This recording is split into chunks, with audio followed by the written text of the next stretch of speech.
Never follow the crying baby. The first time I heard a baby crying in the forest, I thought someone had abandoned a child. It was almost midnight. I was driving home through an old mountain road when my car suddenly stopped. The engine died. I tried starting it again. Nothing. My phone had no signal. There were no houses nearby, no streetlights, nothing but endless forest. Then I heard it, a baby crying. I stepped out of the car. The sound was coming from somewhere inside the trees. At first, I thought I was imagining it. Then the crying became louder, a newborn baby, crying desperately. I grabbed my flashlight. I followed the sound.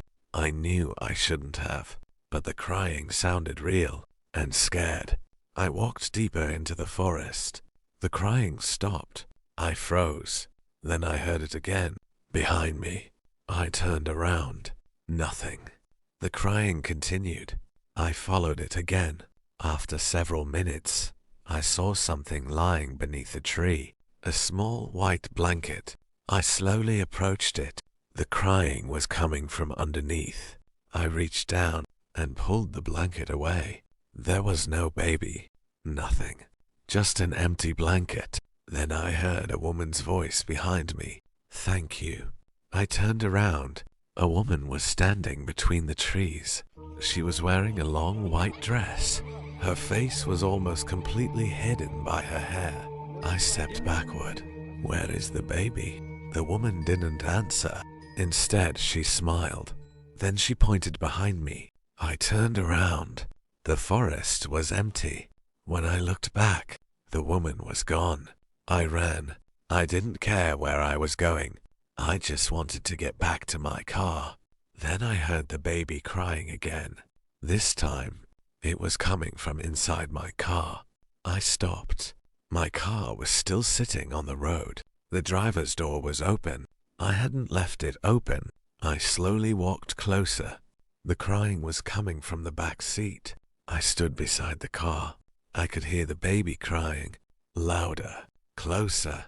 I opened the back door. Nothing. The crying stopped. Then I heard a whisper, "Don't leave me." I slammed the door and ran. I ran through the forest until I reached the road. My car was gone. I stood there completely alone. Then I saw headlights approaching. A truck stopped beside me. An old man was driving. He rolled down the window. "Get in."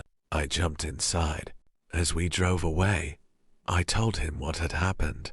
The old man didn't say anything. Finally, I asked him if he knew the road. He nodded. Then he said, "You shouldn't have followed the crying." I asked him why. He looked at me. "Because there is no baby." I stared at him. "What do you mean?" He pointed toward the forest. "People have been hearing that crying for years. Some follow it, some don't." I asked what happened to people who followed it.